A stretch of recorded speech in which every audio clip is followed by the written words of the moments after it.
Good morning. This is Bill from Auto Europa Naples on a lovely, chilly Florida morning. We have temperatures in the 40s. The humidity is next to nothing, and I am just giddy about it. It's fantastic. You know, every July I dream of this weather, and it's finally here, and man, I'm just pleased as punch. What I have today is this 1995 Jaguar XJS Cabrio. This car is very, very interesting historically for a variety of reasons. It's always been a little bit underappreciated and undervalued since its inception in 1975. If you go back that far, this car had a Herculean task when it came out, and that was to replace the incredible Jaguar E-Type, a car that Enzo Ferrari had called the most beautiful in the world. Now, that's not an easy task. I mean, that's like Herb and Melville writing a, sequel to Moby Dick, or Da Vinci doing the Mona Lisa 2. I mean, you're talking about a car that was styled from the incredible D-Type Le Mans winners, beautiful, incredible rounded corners and swooping lines, and all of a sudden in 1975 out comes this slab-sided flying buttress coupe, more of a Grand Tourer than a sports car, and everybody wondered what the hell was going on. But that said, it was the last of the Jaguars to have input from two pretty special people.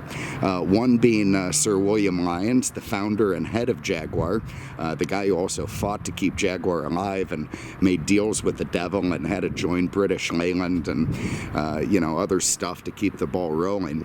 And then the chief aerodynamicist Malcolm Sayers had didn't quite make it all the way to the end of the design, but he was the guy responsible for the D-types and E-types, and he had a strong influence on this car, including the flying buttresses. Now, this car doesn't have the buttresses because it's a cabrio, but on the coupe version, it would have these swooping things back here. And I'm not sure why they were as controversial as they were. They were on cars like the Ferrari Dino, the Dodge Charger, pretty much every sports car that came after it. But anyway, it was controversial at the time. One thing that was also fascinating is this car came out in the middle of the fuel crisis, if you old guys remember that, with a very big and thirsty V12 engine. So it was kind of off to a troubled start from the get-go. It limped along, for a few years based on, people loving Jaguars. It got a big refresh in the early 80s, a big tune-up on that 12 that made it better. And anyway, it just became something that, Jaguar could perpetuate. And they did. This car perpetuated for 21 years. It was a very long-running model, all the way through 1996. The last one rolled off the line.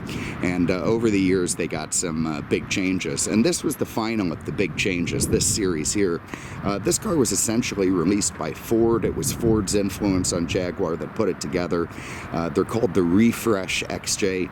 S's, they're no longer hyphenated. The S at the end is not hyphenated. It's just an XJS.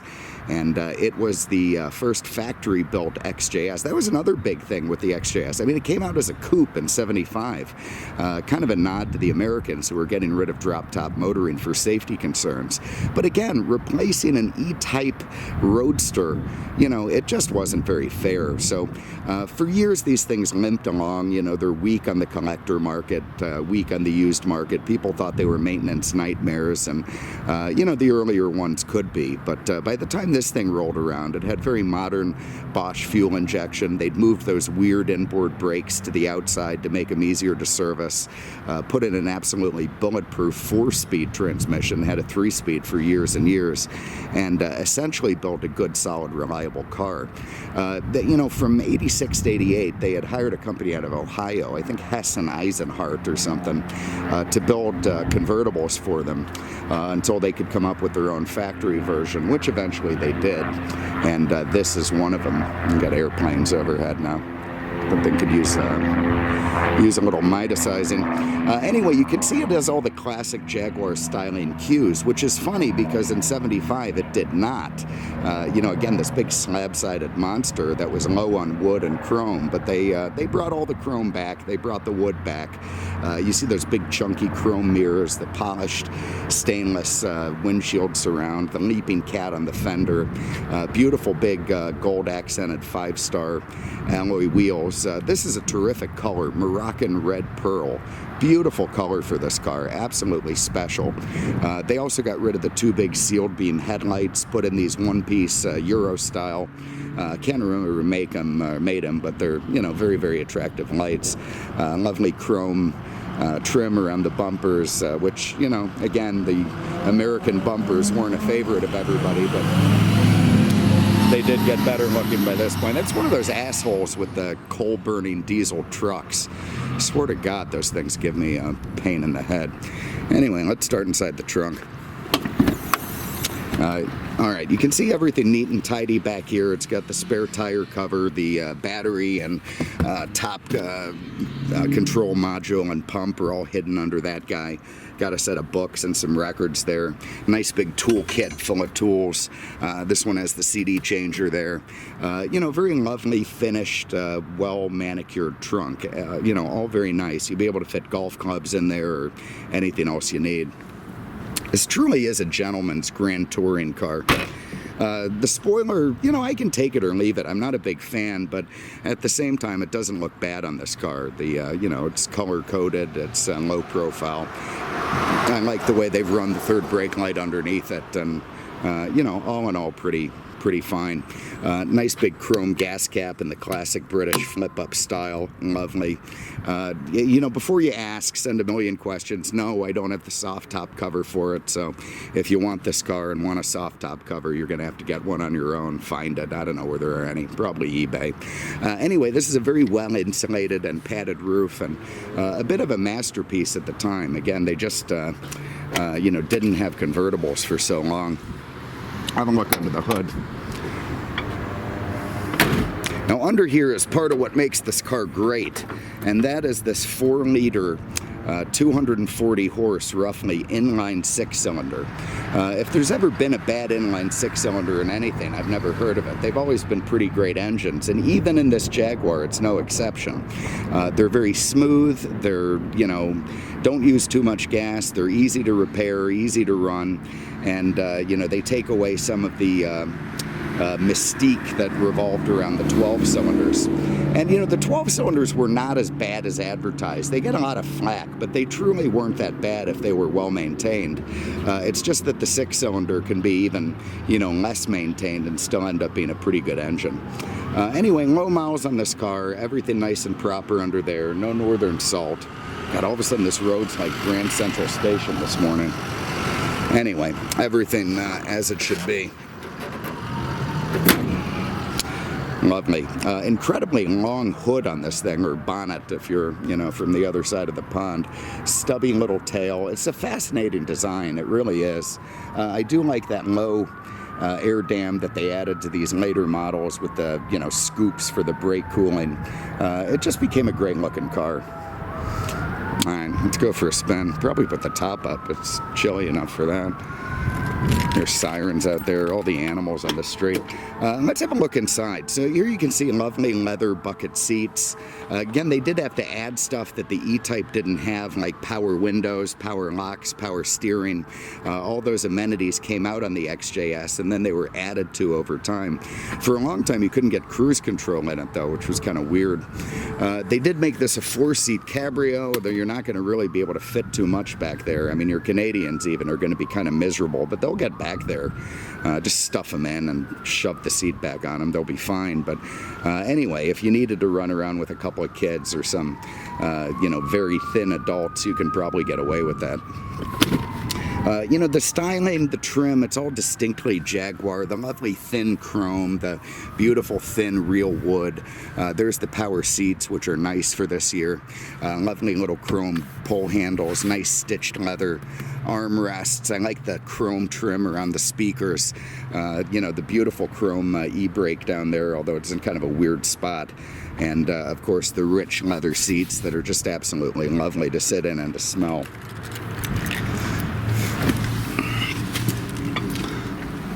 Alright, so let's, I don't know what we're going to do. Let's fire it up for a minute. Well, let's see what we got. So this instrument cluster came directly out of the XJ40 of the same year, like in '92, and was kind of a big upgrade for the car. It gives you sort of a burlwood background on it, very traditional style gauges, you know, all very nice and proper. You got a near 6,000 RPM redline, 150 mile an hour tach, you got your voltmeter, your fuel gauge, water temp, oil pressure. All just absolutely lovely. You've got all this lovely wood in the dashboard everywhere. Again, that was not original to the XJS. That came by popular demand. Also on these later ones, they have 2 vents here that are aimable instead of the weird 3-vent setup that was made for the coupe, so it could shoot air to the back. You got your rear defrost, your fog lamps. What do you got here? An analog clock, of course, the official sign of luxury. Light control, nice in-dash AM/FM with the CD changer, made by Alpine. They took the name off it, but it's directly an Alpine aftermarket model. The ski slope, you can see the wood's a little patinaed, but nice overall, fine. You got the famous twin chrome ashtrays. Lovely. You've got your sport setting, neutral setting, and the -1. What that means is you hit that, it's going to leave in second gear to make the car smoother. You got your cruise control here, your windows, your top, and a very nice little place to put your Walther PPQ, or I don't know, what the hell did James Bond have? Some kind of Walther PPQ. Damn it, you know, my brain is leaving me as time goes on. They gave up a dashboard glove box to put in an airbag. You also got a driver airbag, which is kind of nice. So it's a collectible car with some safety features. And otherwise, just everything nice and proper. So I'm going to fire it up. We'll get the top up, and then we'll go for a drive. Look at that buried way down there, your power mirror control. So I don't know if you can see them. Okay, so there that 6 fires right to life as they usually do. Everything looking nice and proper. We've got the parking brake on. It's the only way the top will work. Run that guy here. You can see it comes up electrically from the back, just like in a 58 Buick. Keep on the button until those little rear windows come up. And it's this strange latching mechanism that's pretty hard to do one-handed, but oh, for the love of God. There we go. Hopefully this one goes easier. And then put up the windows. And we can turn our parking brake off. See, get a little bit of AC going, or I should say heat. Okay, let's go for a spin. It'll take a while for the heat to get on.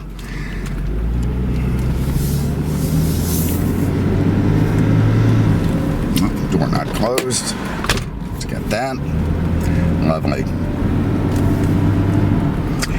Now, driving this car, again, it's such a nice ride. You know, Jaguar, it's so, when they went from the sports car to the grand touring thing, you know, they kept it so it would handle, and it would, you know, handle triple-digit speeds very smoothly and nicely.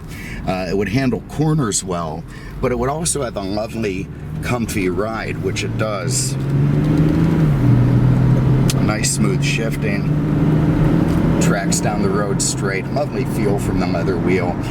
You know, it's such a gentleman's cruiser. You know, you sort of look down your nose at the Corvettes and 911s as you're, you know, on your way to the, you know, fine wooden walled, you know, pipe smoking club somewhere, and you just get that nice vibe from it. And that's what it's all about. I love the big hood hump. Looking down that long hood is awesome. It's just such a fun car, and you really do get to benefit from the weak market. Although it's growing, the cars are getting more valuable and becoming more collectible. So pretty soon you won't be able to get a nice one as cheap as you used to, which is good. These cars deserve it. Again, 21 years they made them, 110,000 examples. Not so many of the very sought after 92 to 96s, but it was just such a stellar car that frankly was so overshadowed by its predecessor from the beginning.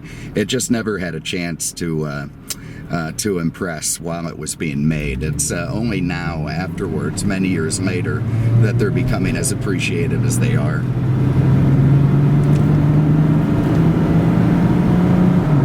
So there it is. Lovely car to drive, lovely car to operate. If you have an interest in this thing, give us a call, 239-298-8000, on the web at aenaples.com. You can become one of the masochists out there who keeps an old Jaguar going, although you don't have to tell anyone that this isn't as bad as everyone thinks. The later Model 6s are pretty easy to run. So thanks very much for having a look. We appreciate it, and we'll see you with the next one. Take care.